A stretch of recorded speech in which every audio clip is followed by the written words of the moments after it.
The Nordstrom Anniversary Sale is on now. Shop new arrivals on sale for a limited time from Madewell, Bobbi Brown, New Balance, and more. You'll find tons of deals under $100 on summer-ready fits, plus beauty exclusives from your favorite brands. Nordstrom makes shopping easy in stores, at Nordstrom.com, and on their app. Hurry, prices go up August 4th. Hello and welcome to All Indians Matter. I'm Ashraf Engineer. As the world grapples with crisis after crisis, youth involvement in social change is getting increasingly vital. A generation more aware of the world than any other is stepping up to create a shift, whether it's for the environment, social justice, or economic inequality. The youth bring passion, energy, fearlessness, and most important of all, fresh perspectives to the table. It's their idealism and willingness to challenge entrenched systems that make all the difference. However, many of them lack the training and direction needed to create real impact. How can this gap be bridged? All Indians Matter. We have on the show Kuldeep Dantewadia, who grew up deeply connected to Bangalore's vibrancy and challenges. He was quick to notice issues in his neighborhood such as garbage mounds, water shortages, and poor sanitation, and would take them to his parents, teachers, or mentors. They would simply tell him to solve the problems rather than wait for someone else to. This built a habit of problem solving and reinforced his belief that local challenges need local solutions. After graduating from Christ College, Kuldeep launched his first initiative, collecting garbage from 150 households over 15 months. The experience was transformative, teaching him that governments and markets alone cannot address civic challenges. It takes the proactive efforts of citizens. In 2013, Kuldeep co-founded Reap Benefit, a social enterprise that empowers youth as action-oriented citizens equipped with tools, mentorship, and technology to tackle civic and climate challenges. Kuldeep, welcome. Hi, Ashraf. Hello. Kuldeep, are you seeing an uptick in the involvement of young people in social causes? That's a great question, Ashraf. The answer is quite nuanced. Yes and no, both.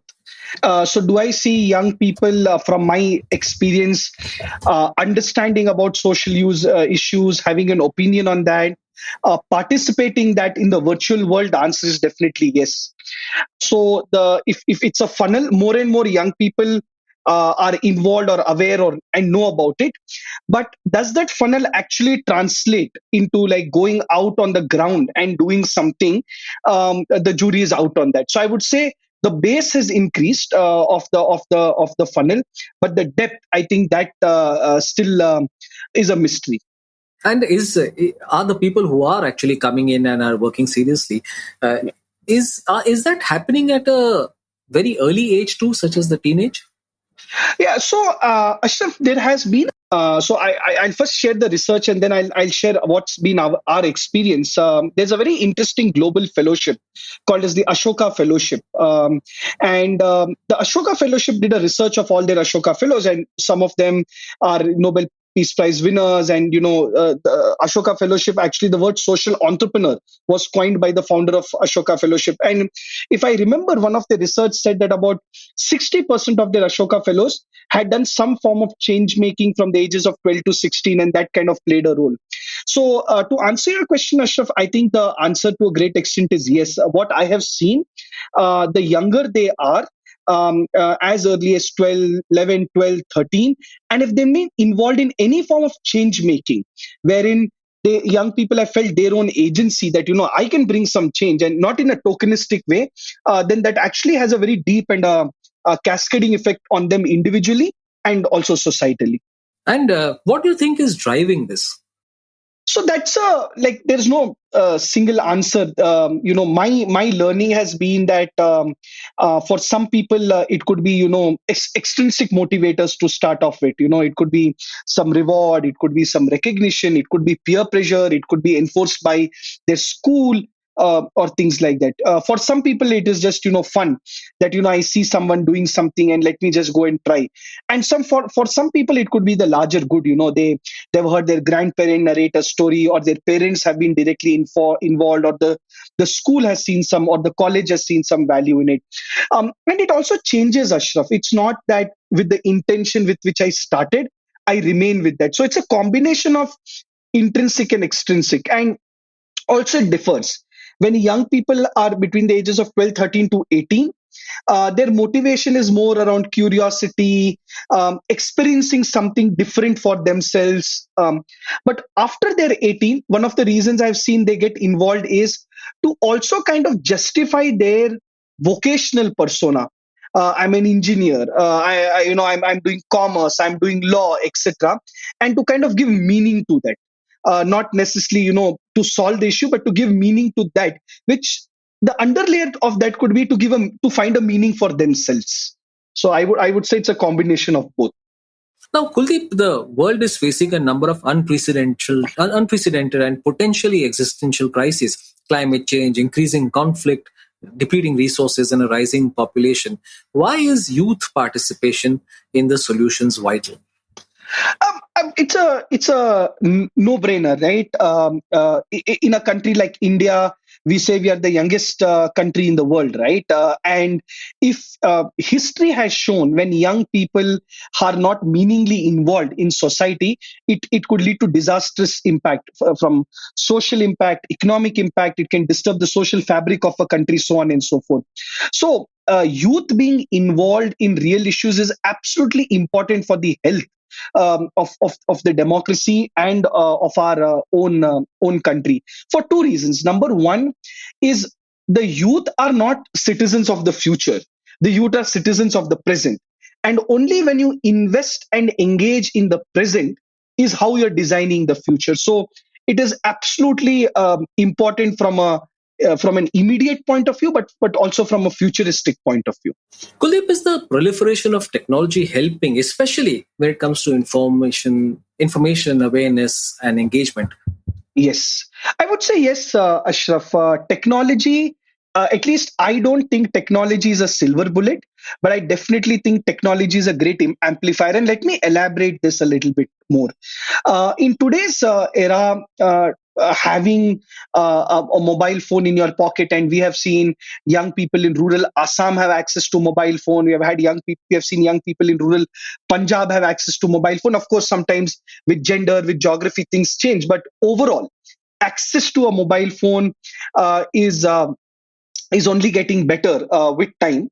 What we see is knowledge, awareness, information overall has increased. It has increased tremendously. And not only that, but the distribution of that knowledge, both in a good way and in a bad way, has increased. Like, for example, during COVID, the young people we work with, we call them solve ninjas. Uh, because of technology, we were able to support the government and citizens. About 1.6 million citizens were supported. So technology plays a very, very powerful role as an amplifier, as a distributor, as a orchestrator, so on and so forth. I often read, Kuldeep, that narrative building by social sector organizations is critical. And has that become better in the social sector, and is therefore that attracting more youth? That's a fantastic question. Yes, I think so. To some extent, social media has democratized narrative building to a greater extent than, say, 15 to 20 years back. Also, young people are more aware, right? I think, Ashraf, I people ask me this question. So, why are young people involved in social change? And I think at a deep down, latent level, there is a need. That need of self-efficacy, that need of not feeling lonely, the need of feeling there's a higher purpose in life. So also young people are aware, and a lot of great not-for-profits in the country, both historically and now, have done a lot of powerful narrative building. You can look at the education sector, you can look at the livelihood sector, you can look at the healthcare sector. So I would say the answer is we are in the right direction for sure. And again, COVID, like I go back to COVID, right? It was civil society organization, non-governmental organizations in wave one, because of their grassroots mobilizing, because of their technology, because of narrative building, were able to get things moving much faster, quicker than even the government. Right. And sometimes we don't realize and acknowledge the role NGOs played in both wave one and wave two. In fighting COVID. And the reason I'm bringing COVID is it's a common experience all of us had. We all had some touch point with some NGO, with some civil society organization at that point. So I think it's gotten much better with time, the narrative building. Broadly speaking, Kuldeep, when it comes to youth participation, what are they seeking? Are they seeking mentors? Are they seeking information? Are they seeking resources? So there are two things, Ashraf. I think deep down inside, they're looking for a sense of belonging and agency and self-efficacy. Three things. That's what I have learned over the last 10, 12 years. When I started my journey, I thought they're looking something extrinsic. But when I started, going deeper, a huge need of belonging, sense of belonging. And sometimes belonging comes by grounding yourself in service of others, a sense of agency. All our life, when you're in school, you're told the principal, you can't talk to the principal, your parents tell you you have to respond and react in a certain, so all your life you don't know how to engage with power. So that's the second piece. And self-efficacy, this belief that I'm capable, I'm full, I can do something. Now extrinsically, Ashraf, we have realized they require three broad things. One is mentoring, not necessarily technical mentoring, but more mentoring around first principles thinking, more mentoring around going out and doing something. So in Read Benefit, we call it horizontal mentoring. The second thing is a peer community. When you're trying to solve problems, you're not in the majority or in the minority. So, you want to kind of meet people who are like you. And the third very important piece we have realized, Ashraf, is they require nudging. Whenever you want to build a new habit, your smartphone nudges you, your laptop nudges you, so they require nudging to remind them that while you might be failing most of the times, but you can still move forward. So these are the two major things I have realized intrinsically and extrinsically what young people need and what young people want. But there's also the question of keeping that participation going, right? And not having it only for the short term. So, how is Yeah. that done? So firstly, I would say even if they're doing it for the short term, it's fine. That's a great start. But the core of your question, Ashraf, and that's a very difficult thing, because I started my journey when I was almost 23, 24, and it feels like every 1.5 years, young people change.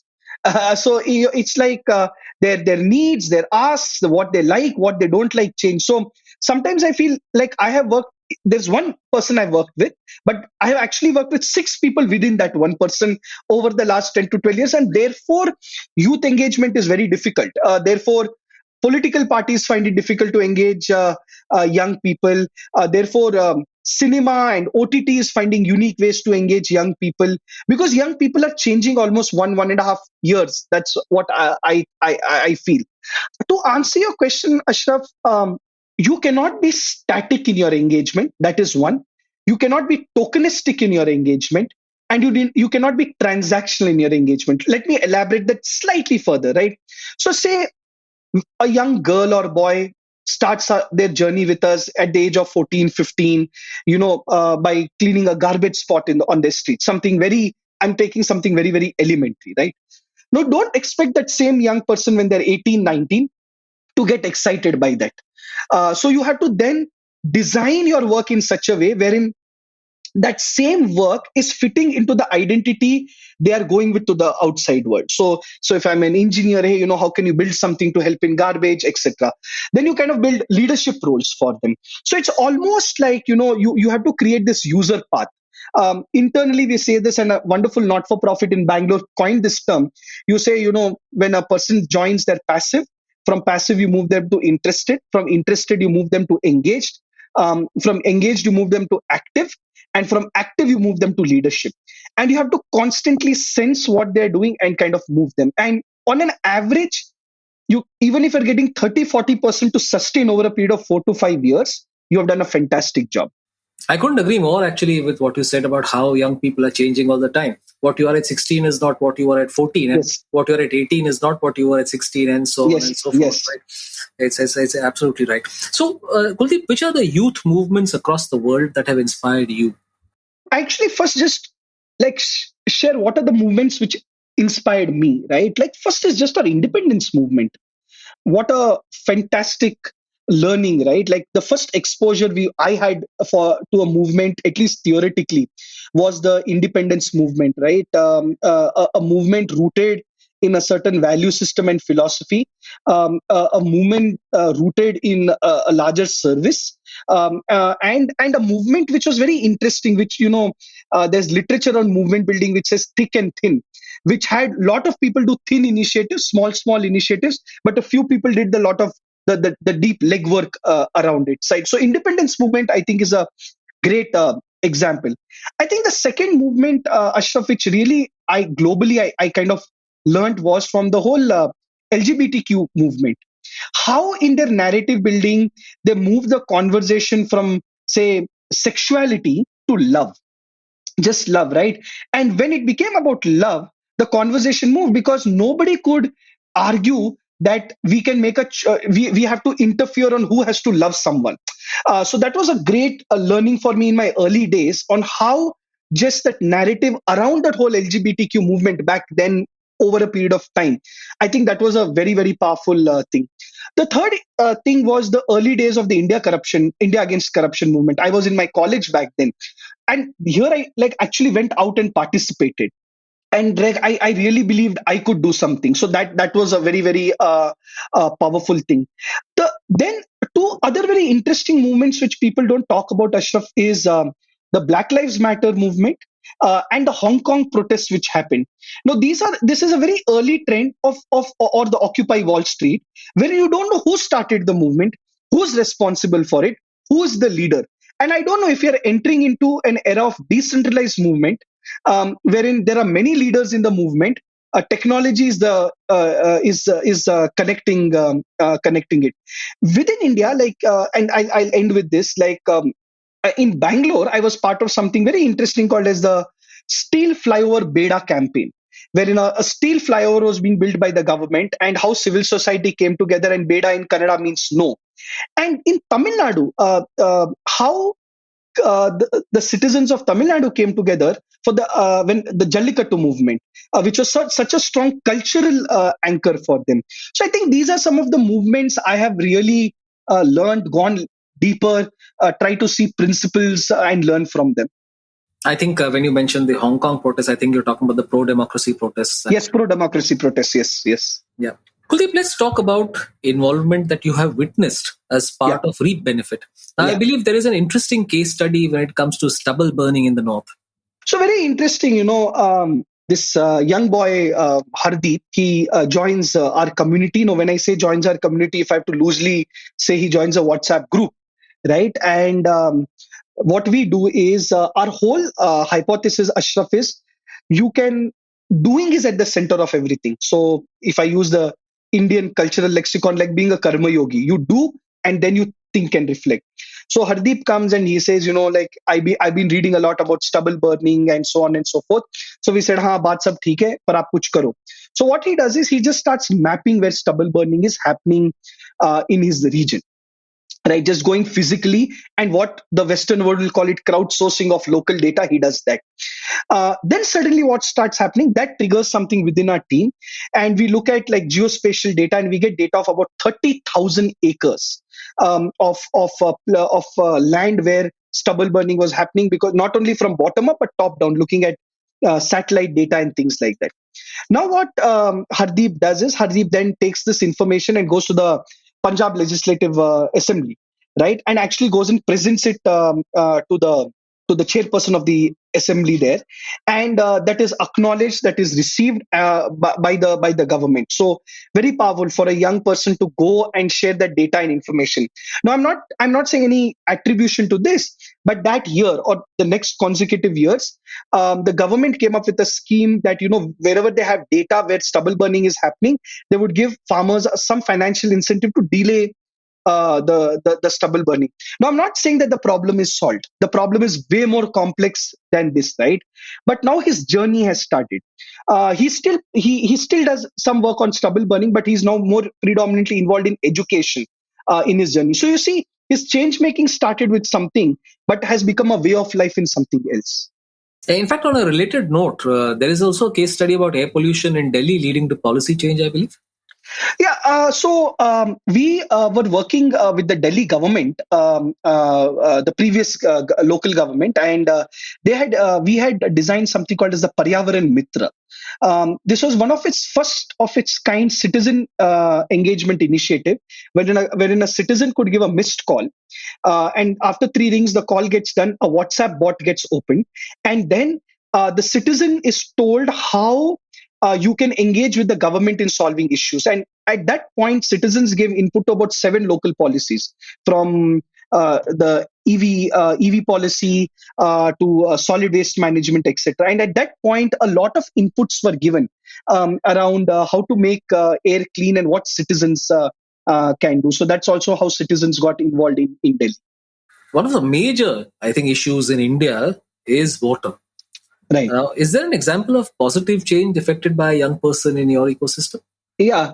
So at multiple levels, but what I want to do, Ashraf, is I want to share examples which make people believe they can bring change. So Please, yes. this boy called Sri Hari, based out of Chennai, about 7-8 years back, is a part of our what we call as Sol Ninja process, solving local issues. What he does is he discovers like water as an issue. He within his apartment and flats close by goes and investigates. So goes and figures out how much of water usage is happening in each household. For the first time, probably sees a water bill, etc. And then back then, this intervention was not very common. Now it's very common. And then places water aerators. Goes and opens the taps and puts these aerators, which kind of reduce the water consumption by 60 to 70%. If I just do back of the hand calculation now, like probably 1 million liters of water must have been saved.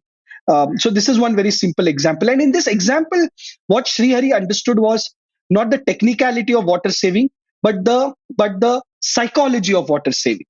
This led to another intervention wherein some young boys and girls in a school built a built a technology solution that when people are washing their hand, after like if you're washing for more than 10 to 15 seconds, there's a LED board which tells you how much water you're consuming and gives you a nudge to stop consuming. That in itself saved that school in that year 1 million liters of water.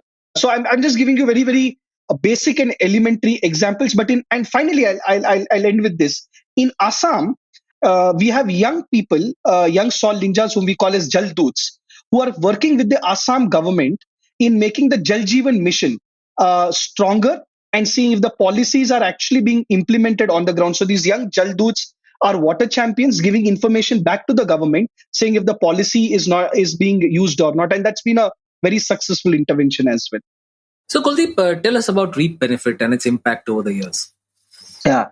So, Ashraf, Rebenefit is a social enterprise, and Rebenefit's mission is very, very simple. How do we build agency and skills in young people by making them take consistent actions in their community? And when we say actions, these are change making actions. So, our whole aim is from 5 years from now, how can we have 10 million Sol Ninjas in every district, town in the country who can roll up their sleeves and go and solve problems? We believe there are 5 types of Sol Ninjas. You could be one, you could be all. One is what we call as reporting rhinos. Young people having the courage and agency to report local issues and hold the government accountable, right?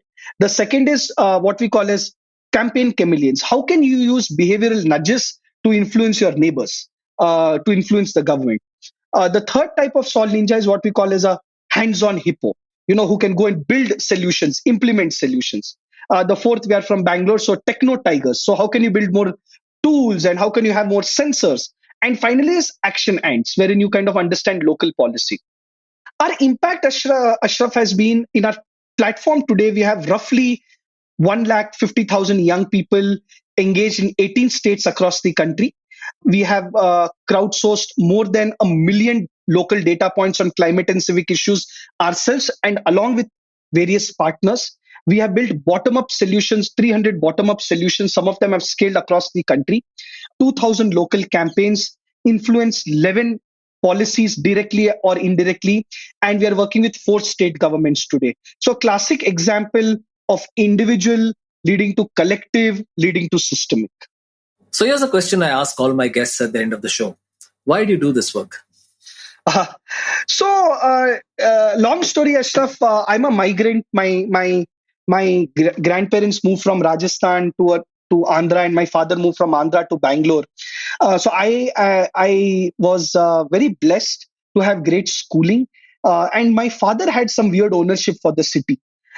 So growing up, just like owning your city, feeling for your city, was a part of my life. But more than that, the ownership, I know what that did to me individually. It builds this sense of agency, this belief, this self-efficacy. So I think selfishly I'm doing this because it still connects me to the 13-year-old Kuldeep in me. Makes me, every day I can wake up and connect with that 13-year-old boy and be a little crazy. But also, Ashraf, I think there is a greater. Sometimes you might not win the battle, but just being in the battle is very, very powerful. And doing something bigger than yourself and being in service of something larger is great. And I think I've done this all my life, so it just seems quite natural to me. I don't think I'm doing anyone a favor, but just I kind of enjoy doing this. And when I work with young people, I feel younger. Now I'm 36. I'm going to turn 37 very soon. So probably that's my only way to stay relevant and connected at this point in life. Wait till you turn 50, which I'm about to. But Kuldeep, thanks so much for being on the show. Thank you, Ashraf. And if it's okay, I would like to invite your listeners to go to our social media on Instagram. You can look for Reap Benefit. You can go to our website reapbenefit.org, or if you're as action oriented like us, you can just log on to our tech platform. I can share a number. The number is 809 550 118. I repeat, 809 550 118. And we can just get started. There's a wonderful not-for-profit in Bangalore. They used to have a tagline called as "Muh Band Kaam Chalu." So I would say, let our actions speak louder than our words. Thank you, Ashraf, and thank you everyone for listening. All Indians matter.